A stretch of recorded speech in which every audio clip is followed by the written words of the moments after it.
nós convidamos o engenheiro eletricista Pablo Santana para dar mais dicas de economia aqui na nossa casa, para levar essa dica para você que está em casa. Boa tarde, Pablo. Boa tarde, satisfação estar aqui com vocês. Prazer muito grande recebê-lo aqui no nosso programa. Então, a nova bandeira tarifária vai gerar aí uma alta de 6,78% na conta de luz. É bem considerável, né? Até pelo nosso BR-Obró.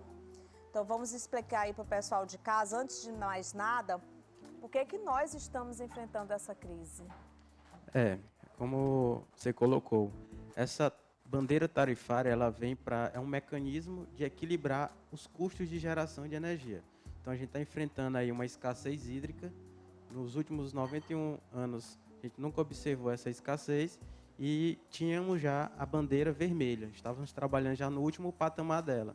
Então, é um aumento de 6,78, mas em relação ao anterior, né? Se você pegar desde o início do ano, já se soma aí alguns percentuais a mais. Então, com a escassez hídrica, é necessário você produzir energia de forma mais cara, através das termoelétricas, até mesmo importando energia de outros países. E todo esse custo de aquisição de energia vai ser repassado para o consumidor através dessa bandeira. É bom a gente explicar isso para as pessoas que estão em casa assistindo nosso programa, essa questão dessas bandeiras, né? A verde, a amarela e a vermelha, que constam, né, da conta da luz e servem para indicar a necessidade de se reduzir o consumo.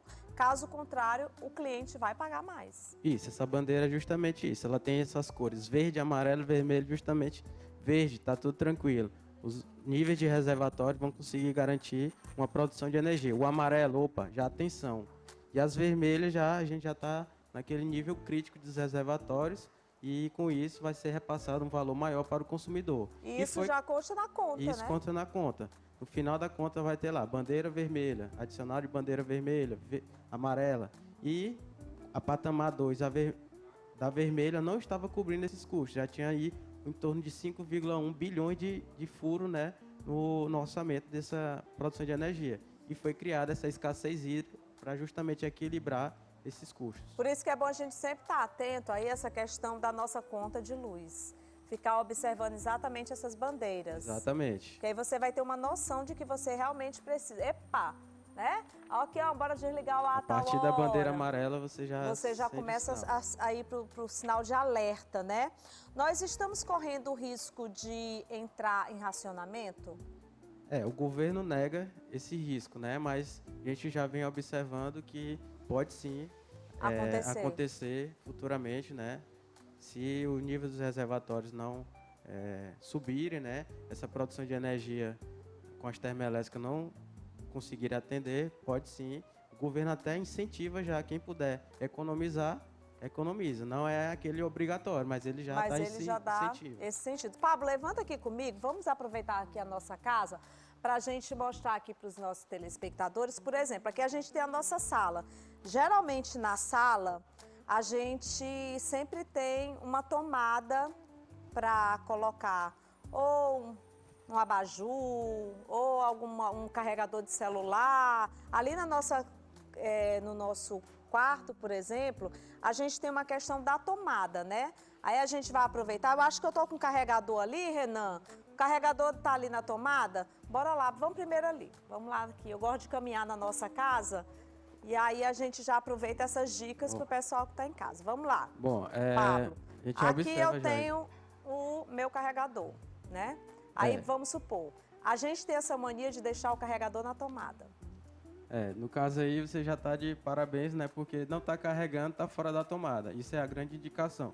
Não só para o carregador, mas como para outros equipamentos. Que tem equipamento que tem aquela energia de stand-by. Mesmo ele não estando funcionando, ele tem ali um consumo de energia mínimo, mas quando você coloca no final do mês, isso vai representar na sua conta de energia. Então a gente tem que ficar muito atentos a isso. É muito comum você carregou o celular, tirou o celular e deixou o carregador lá na tomada. Exatamente. E também tem o risco não só da economia, né? Mas a gente já observa vários incêndios iniciados com o carregador sem uso na tomada, porque existe um mercado paralelo de equipamentos, né? Então, aquele carregador pirata que você compra mais em conta, ele não tem aqueles componentes que garantam a segurança. Então, isso pode sim correr algum incêndio, algum problema, além da economia e segurança. Segurança também. Por exemplo, eu tenho aqui o meu abajur. E aí, geralmente, eu uso o abajur à noite para dormir, né? A gente usa mais o abajur à noite para ficar com aquela luzinha e tal. É necessário eu tirar ele da tomada durante o dia para não ficar carregando? Isso é recomendado. Todo aparelho que você não vai utilizar ao longo de algumas horas, você pode sim desligar. E além do abajur, é interessante você usar uma lâmpada também que gera economia, as lâmpadas LEDs, né? Sim, é outro ponto importante também que a gente deve levantar aqui, que isso faz uma economia danada na hora da conta de luz. Né? Exatamente. Se você troca, você pode pensar assim, eu vou trocar todas as lâmpadas da minha casa. É melhor você trocar todas as lâmpadas da sua casa, porque o que você vai gastar com essas lâmpadas novas, ou seja, você vai economizar na sua conta de luz. Isso, você vai ter aquele custo inicial de aquisição de novas lâmpadas, mas quando você dilui isso ao longo do tempo, você tem uma economia bem maior. Bem melhor, bem maior também, né? A economia é muito grande. Muito grande. Eu falei ali a respeito do celular e algumas pessoas estão mandando mensagens aqui, a nossa produção está dizendo que fica muita gente falando também sobre a questão desse hábito que é muito presente na vida das pessoas, e a gente aproveita para fazer um alerta aqui para o pessoal que está em casa sobre esses riscos, que realmente são riscos que podem levar a um incêndio, inclusive, né? Instalação elétrica, algo importante a destacar, assim, ele precisa de manutenção na questão da fiação? Eu acredito sim, eu coloco como primeiro ponto para toda, tanto residência como comercial e industrial, seria a revisão das instalações. Você observar se realmente todos os circuitos, os cabos, os fios que vão ligar todos os equipamentos, eles estão bem dimensionados. Por quê? Porque um aparelho que consome bem energia, ele com um cabo menor, um cabo mal dimensionado, e ali você vai ter perdas por aquecimento do cabo. Você está perdendo ali, economicamente falando, né? Você tem um consumo maior de energia sem ter o trabalho, funcionamento normal do equipamento, e também pelo aquecimento do cabo, você pode sim ter um incêndio futuramente, provocar danos bem maiores do que o que se espera, né? O que eu coloco primeiramente seria esse olhar profundo sobre as instalações da casa, residência, apartamento, comercial. Entendi. É preciso ficar muito atento a isso, porque isso realmente provoca muitos incêndios. Agora, quando a gente fala assim de energia, tem um vilão aí, ar-condicionado. E principalmente nesse período agora. Ai, gente, estamos no BR-Obró, um calor enorme. Quem é que aguenta ficar fora do ar-condicionado? É o vilão da conta de energia. É o ar-condicionado. Bora dar dicas? Sim, de com economia? Relação ao ar-condicionado. É interessante o ar-condicionado, ele também está bem dimensionado. Sim. Se você tem um ar-condicionado com uma capacidade de refrigeração pequena e um espaço muito grande para ele refrigerar, ele vai estar sempre trabalhando no funcionamento máximo e não vai estar ali conseguindo refrigerar. Então ele vai estar consumindo muita energia sem aquela sensação de qualidade, né? A economia térmica. Sim, inclusive a gente colocou aí uma cartelinha com algumas dicas para quem está em casa aí nos assistindo, conferir, porque são dicas que são bem importantes, Exatamente. né? O selo Procel, né, de economia de energia, é recomendado não só ar-condicionado, mas qualquer equipamento que tenha aquele selo A. Ali ele foi testado, ele está com a garantia que ele vai dar um bom funcionamento com a menor consumo de energia. Então é bom e importante se ligar nisso daí, né? Exatamente. A questão da certificação dos disjuntores, né, como foi colocado inicialmente na revisão dos projetos. Manter sempre o ar-condicionado limpo. É interessante também para você estar garantindo ali um bom funcionamento dele. Sim. Questão de contratação de profissional para a instalação, né, que é sempre interessante, ele vai ter um olhar mais técnico. Para essas questões. Gambiarra jamais. Jamais. E a questão da temperatura do ar-condicionado.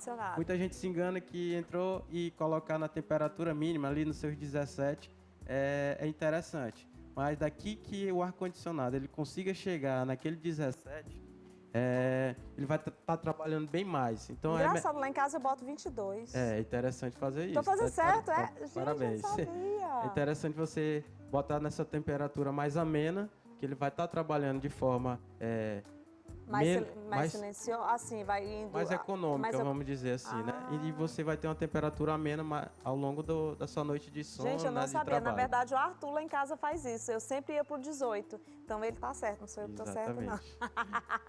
Mas acabou que a gente já deixa a dica pro pessoal que tá em casa assistindo. Outra coisa também que a gente pode economizar é que geralmente o quarto fica geladinho, né? Então você pode colocar um ventilador também, né? E desliga o ar. É uma das opções que o pessoal utiliza, né? Bota o ar-condicionado para trabalhar ali programado até uma certa hora e o restante do dia ele utiliza a questão do ventilador, aqueles climatizadores também, né? Porque aí já dá uma amenizada também. Sempre olhando também para o climatizador, o ventilador, sempre limpo. Se puder optar também pelo selo de classe A também, é interessante. É interessante, Eu né? sei que também gera economia. Pronto, vamos aqui na nossa cozinha, ó. Aqui na nossa cozinha, vamos lá. A gente tem a geladeira. Isso. Né? Geladeira também pode ser um dos grandes vilões. E aí a gente tem aqui alguns eletrodomésticos também, né? O que a gente pode fazer para reduzir o consumo gerado? Vem para cá. Vamos lá. A geladeira. É interessante a geladeira, ela está sempre colocada num ambiente que possa ter uma refrigeração. Ela trabalha com trocas de calor, né? Então é interessante você não colocar ela muito prensada na parede, ter um ambiente, um espaço nas laterais, no fundo, né? Que ele possa estar trabalhando essas trocas. Interessante também observar na geladeira seria a borracha de vedação. Geladeiras com borrachas desgastadas, né? Ressecadas, ela vai estar sempre trabalhando, mas vai ter uma fuga do ar por ali. Então o motor, né, o processamento dela vai estar sempre trabalhando e não vai estar conseguindo entregar o máximo do equipamento. Outra coisa, colocar alimentos quentes, por exemplo, Ana Célia, não sei se você já fez isso assim na sua casa, né? Mas eu já fiz. Tipo, fiz um pudim, o pudim não ficou frio, ele estava meio quente, eu pego e já jogo dentro da geladeira. Não é recomendado, porque você está botando ponto de calor dentro da geladeira, né? Que tá ali para resfriar e ela vai trabalhar bem. E aí ela vai, né? Gente, então não façam isso, viu? Eu já fiz isso várias vezes. Tipo assim, preguiça de esperar o pudim ficar frio e aí já joguei lá dentro da geladeira. Não vou mais fazer isso, prometo. E algumas geladeiras, assim, um pouco mais antigas, tem aquela grade atrás, né? Que serve para melhorar a troca de calor. Então, não é recomendado de forma alguma você colocar roupa ali para secar. E às vezes também... Gente, eu fiz tanto isso na minha vida quando eu era mais nova. Às vezes também abrir muito a geladeira também não pode, o uso da geladeira, você ficar abrindo lá e fechando para beber apenas água, né? Tem muitas casas que utilizam a garrafa térmica. Você trabalha ali com a garrafa térmica fora, se for para beber, só ligar. Fica bebendo aquela água térmica. Ou então pode colocar também aquelas garrafas no freezer, e aí você tira ali, já deixa, né, vai ficando geladinho. E fica evitando abrir a geladeira ao longo do dia. Porque não pode ficar abrindo muito tempo a geladeira, porque consome abre, mais energia. Ar refrigerado ele já sai ali, já foge e ela vai trabalhar novamente. É incrível, gente, como isso faz uma diferença tão grande na tua conta de luz. Exatamente. Que com certeza você vai observar. Por exemplo, aqui a gente tem os eletrodomésticos. É muito comum, né? Assim, a gente projeta uma cozinha em casa, toda embutida e tal. Aí a gente falou sobre essa questão da fiação, né? Então, assim, às vezes é muito difícil, por exemplo, a gente tem a nossa cozinha, a gente conseguir tirar o micro-ondas da tomada. Então, o micro-ondas ele fica praticamente ligado o tempo inteiro. É verdade. E o forno elétrico também. Na minha casa é assim, né? Então, assim, isso é um vilão? Você olha pro micro-ondas, você vê ali o relógio funcionando, né? Ele tem luzes de LED, né, no display. Então, ali tem um consumo de energia. Se for possível você retirar da tomada enquanto não usar, é melhor. Porque você gera uma economia pequena, mas ao longo do tempo isso ele vai se somando. Financeiramente vai ser bem rentável para você. A mesma coisa com o forno elétrico. O forno é um pouco mais complicado, porque o forno já é mais embutido, né? Mas aqueles equipamentos que você consegue tirar, não tem tanto uso, é interessante você fazer Você fazer essa isso, né? retirada. Aí tem a questão dos eletrodomésticos, liquidificador, batedeira e tal. Às vezes também usou ali o liquidificador, deixou na tomada. E Até mesmo por conta da queda de energia, Da às vezes, queda de que energia, acontece, né? Exato. Pode até queimar Tem a qualidade de energia, né? Quando você corre o risco de ter algum Perder o surto aparelho.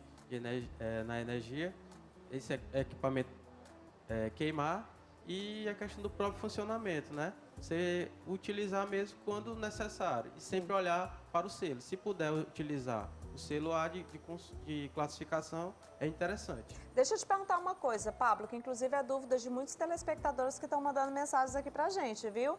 Tem algum horário específico aí, por exemplo, que seja um pico do somatório da energia ou não? De gasto de energia? Tem um horário Que o horário é mais caro ponta, e tal, tem né? isso? Existe o horário de ponta, que é às 17h30 até às 20h30. Então, é aquele horário que existe um pico de consumo de energia, né? Quer dizer, Todo então que de mundo liga. 17h30 às 20h30 Tem o pico. esse horário de ponta. Mas, assim, para Não consumidores, a maioria dos consumidores, eles não estão enquadrados nessa tarifa de pagar um preço a mais por usar a energia nesse horário. Muitos consumidores não estão enquadrados, porque eles são da tarifa convencional. É aquele valor de tarifa ao longo do dia. Mas tem consumidores que pagam, sim, um valor quase 3 vezes maior nesse período de ponta, né? Que é chamado período de ponta. Mas a maioria dos consumidores não paga. Só basta você observar lá na sua fatura. Geralmente é apenas um valor de consumo, né, de tarifa, para todo o horário do dia. Não é diferenciado. Entendi. Mas existe. Para grandes consumidores, dicas para consumidores também, você pode optar pela tarifa convencional, que é essa, que você paga apenas um valor ao longo do dia, e tem a tarifa branca, que você paga diferentes valores ao longo do dia, principalmente nesse horário de ponta, você paga um valor um pouco maior, mas aí é bom fazer os cálculos para ver se realmente se enquadra, se é interessante se enquadrar nessa tarifa. Olha, Pablo, essas dicas que você trouxe aqui pra gente hoje, elas vão servir de reflexão para muitas pessoas que estão assistindo o nosso programa agora, que vão começar a se atentar e olhar com mais cuidado para esses questionamentos aqui, que no final do mês, cada pouquinho desse aí que a gente foi vendo, ele pode refletir muito na conta de luz lá no final do mês.